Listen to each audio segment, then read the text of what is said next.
Review time, anong kalasan ng milk tea? Sa akin, coco eh. Chowking, yung milk tea ng Chowking. Wey! Hi guys, what's up? Welcome back to my YouTube channel.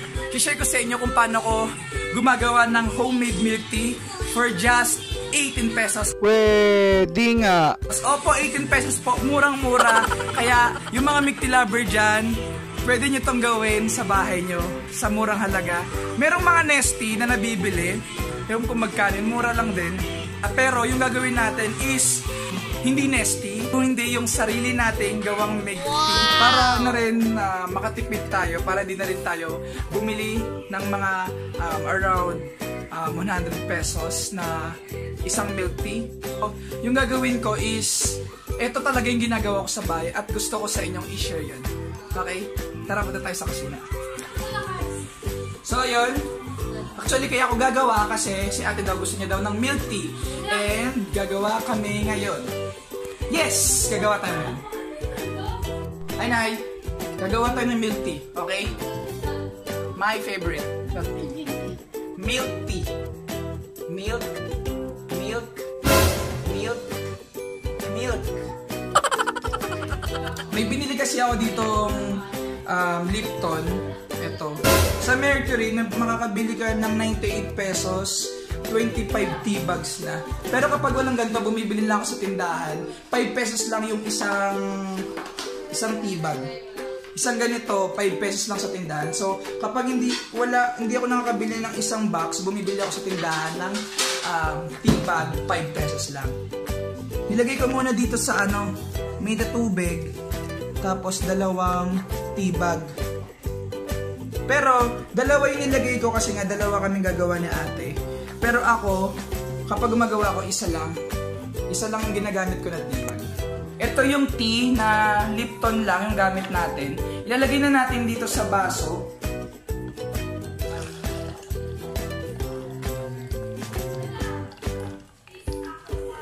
Ayan.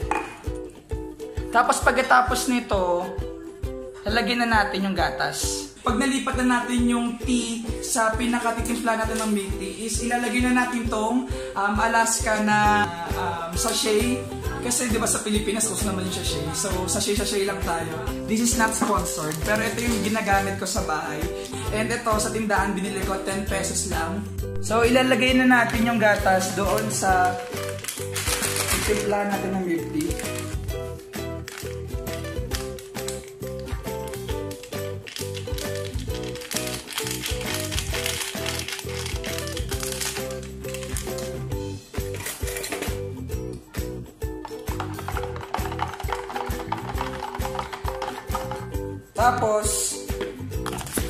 Tapos syempre, may asukal naman tayo sa bahay. So yun yung gagamitin natin para sa milk tea na to. Kasi syempre, pag gatas lang tsaka tea lang, matabang yun. And siguro kung may gusto ng ganun ng lasa, nasa sa inyo na yun. Pero kasi naglalagay ako ng asukal para medyo may tamis. Lagyan na natin siya.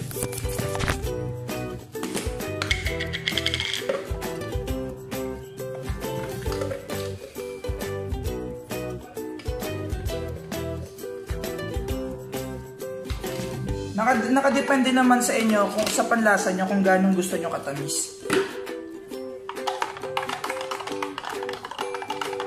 Tapos maglalagay na tayo ng tubig na malamig.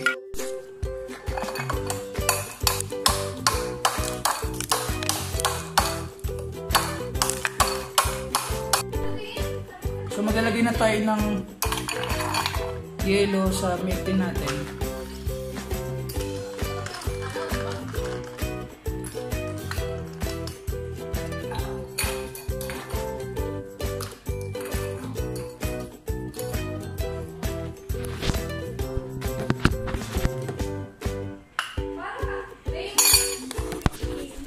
And ayan, tapos na yung milk tea natin.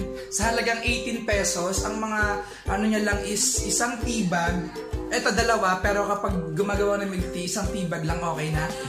Tea bag 5 pesos. Alaska na powder is 10 pesos plus stress para sa yellow.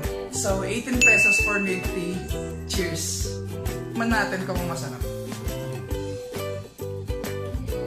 Kalasa lang siya ng normal na milk tea. So, nire-recommend ko sa inyo na gawin nyo ito. Try nyo. Kasi kalasa niya lang talaga yung normal na milk tea. So, kung bago ka sa channel ko, don't forget to subscribe to my YouTube channel. Don't forget to leave a big thumbs up sa baba. Diyan lang sa baba, oh. Ayan. So, see you on my next video. Peace. Bye-bye.